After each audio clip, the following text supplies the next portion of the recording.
Madame, vous pouvez afficher la partie des questions pour seulement. Oui, bien sûr, d'accord.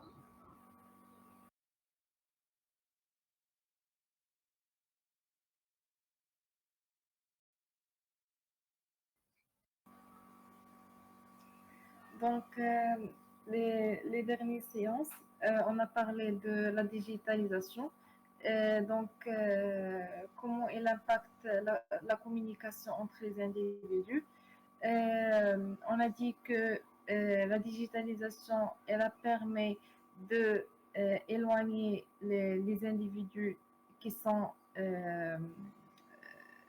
les individus qui sont en dehors de la famille ou qui n'appartiennent pas à la famille, mais les membres de la famille, elle a éloigné un petit peu la petite famille.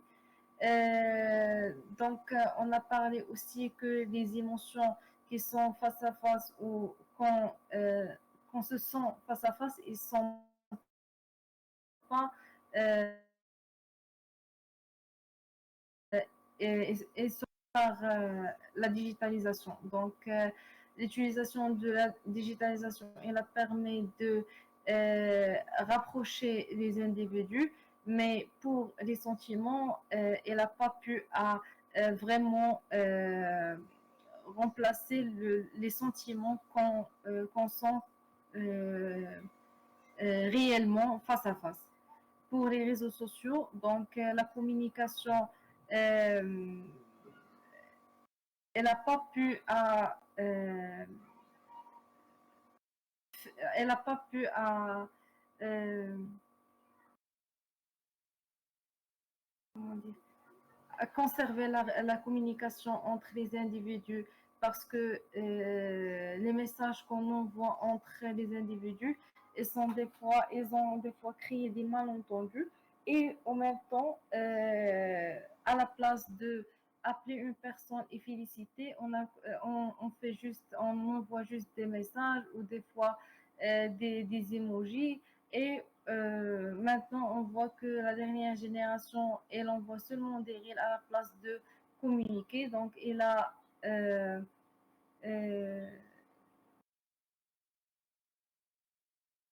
j'ai pas le mot, mais Donc, elle a réduit un petit peu l'utilisation de la communication orale et l'échange oral.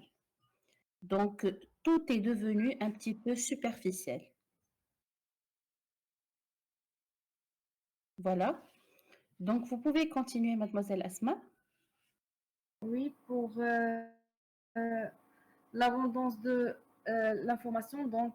On a dit que pour l'abondance d'informations, elle a permis, c'est une richesse parce que on peut envoyer des mails, on peut, il est une méthode de traçabilité. Donc, on a une traçabilité pour voir, pour revient si, en cas d'un problème.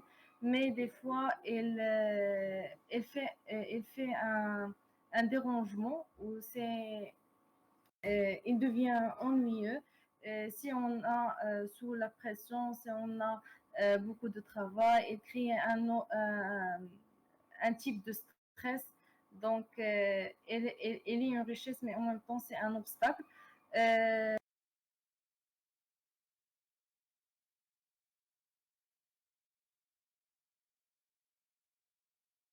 Oui, quoi d'autre, mademoiselle Asma?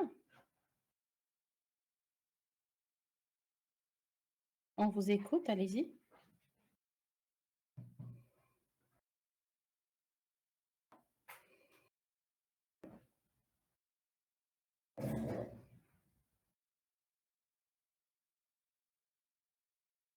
Mademoiselle Asma, est-ce que vous pouvez continuer, allez-y? mais elle n'a pas permis de. Pas le dernier mot. C'est quoi la dernière phrase que vous avez entendue? Donc, vous avez parlé de l'abondance de l'information, que parfois elle peut être bien sûr enrichissante et parfois elle peut être source de dérangement et de pression et de stress dans le cas où, bien sûr, on est occupé ou on est, bien sûr, dans le milieu de travail. Donc, ça peut nous exercer un petit peu de pression. Donc, on est resté sur ce point. Pour le point de l'isolement numérique, oui, l'hyperconnectivité, c'est pas, ça veut dire pas qu'on est sociable et qu'on est, on dit, euh, qu'on a une communauté. Des fois, parce qu'aujourd'hui, on se base sur la quantité par rapport à la qualité. Donc, euh, vous avez plusieurs amis, vous envoyez seulement des messages, des reels. Donc, aujourd'hui, on ne trouve pas qu'il y a des vraies communications entre les individus. Donc, on trouve que seulement des petits messages ou des fois seulement des amis qu'on croit qu'on a des amis, mais en réel, ce sont seulement des connus ou des abonnés qu'on a dans notre réseaux sociaux. Pour les compétences qu'on doit être renforcées, c'est euh, pour moi, je vois que c'est la clarté de l'écrit parce qu'il crée toujours des malentendus. Et comme il a dit Mustafa, oui, la gestion du temps, il est aussi très, très important parce que le moment où vous allez contacter la personne, c'est indispensable de choisir le moment pertinent pour parler ou discuter avec une personne. C'est très important pour une bonne communication. D'accord. Et si on parlait un petit peu, mademoiselle Asma, de l'isolement numérique. Donc, l'isolement numérique, est-ce que vous voyez que la technologie a favorisé l'isolement? Est-ce que vraiment les personnes, ils commencent à devenir un petit peu moins sociables et plus isolées qu'auparavant? Et bien sûr, est-ce que l'hyperconnectivité a pu remplacer la vie en société? Ça veut dire que واش الديجيتال قدر يعوض الحياة الاجتماعية malgré qu'on parle avec des personnes, malgré tout, est-ce que ça a pu vaincre, bien sûr, est-ce que ça a pu réaliser cet équilibre social ou bien on a toujours cet isolement باقي هاد العزلة كاينة chez les personnes. Euh, je peux dire elle a même saboté les vrais, les gens qui sont sociables. Donc, elle a renforcé l'isolement plus qu'il a résolu le problème. Donc, l'hyperconnectivité, donc, malgré qu'on est hyper connecté, mais on parle pas, euh, sont pas les vrais sont on est face à face. Pour nous, on est connecté, comment on dit, euh, j'ai pas, proche entre nous, mais en réel, Oui. on fait pas, on n'a pas des relations proches comme on croit. Euh, Donc, comme vous avez dit la dernière fois, on compte seulement sur la quantité. Cette mentalité, elle a permis d'un isolement parce que la personne, même, elle croit que s'il a deux amis qui sont réels, pour lui, c'est isolé. c'est pas suffisant. Il a le sentiment. Très bien. Voilà, très très bien. Donc voilà, donc vous avez dit que voilà, malgré qu'on est hyper connecté, il y a pas, vous avez évoqué un point très important. Donc vous avez parlé de l'énergie, de l'échange d'énergie et de sentiments qui existent en réalité. Ça veut dire quand on rencontre une personne face à face, donc il y a une certaine énergie dégagée vis-à-vis de l'autre.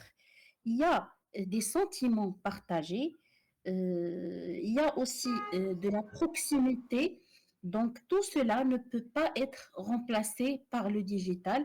C'est vrai qu'il a rapproché les gens qui sont très très loin, mais malheureusement, il a éloigné les gens qui sont normalement proches. Très bien, merci mademoiselle Asma pour votre Merci à vous. présentation. Donc, je vais passer maintenant à monsieur Mustapha. Bien sûr, il va aussi nous parler un petit peu de ce qu'il a pu retenir à partir, bien sûr, des séances précédentes. Oui, madame, bonsoir tout le monde. J'espère que vous allez bien. Concernant, Bonsoir. donc, lors de la dernière séance, on a abordé le sujet de la communication interpersonnelle et la digitalisation. Et on a abordé presque trois piliers, notamment l'abondance d'informations, comme les emails, les messages, notifications. Et on a dit que qu'il nous permet d'avoir un accès rapide et varié aux données et informations, surtout au niveau professionnel, à n'importe quel moment ou lieu, à nos alarmes, anomalies, rendements de production, situation. En revanche, la réception de ces notifications, des messages et des mails, même pendant les jours fériés ou la nuit, donc peut nuire sur notre vie privée et notre santé, notamment lorsque nous sommes en famille. De plus, un accès d'information peut entraîner ce qui fatigue et empêche de se concentrer sur l'essentiel. C'est-à-dire, on reçoit plusieurs informations et on peut tomber sur une perturbation. Également, perdre des informations importantes. Finalement, via que ce soit l'écriture ou l'envoi des messages, donc on peut tomber sur les malentendus qui peut être créé par les outils de la digitalisation en question. Et concernant l'isolement numérique, donc on trouve par exemple au niveau de la même famille, il y a des personnes, chacune a un smartphone, malgré que l'on semble dans la maison, donc on trouve, on n'a aucune communication entre eux. Donc chaque personne communique avec des personnes distantes.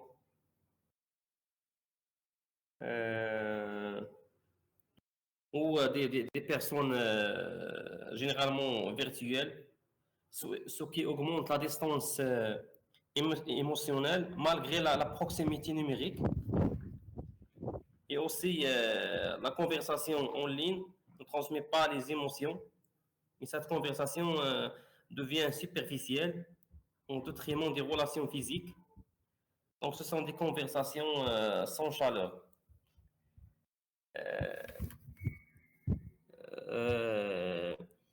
Et j'ai déjà dit un exemple c'est-à-dire on peut trouver une dizaine ou une centaine d'amis sur les réseaux sociaux, mais lorsqu'on demande d'aide, donc on trouve personne qui peut nous aider.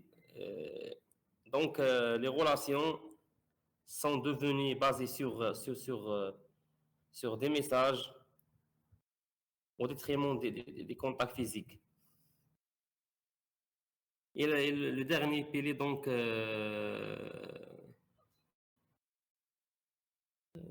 je pense,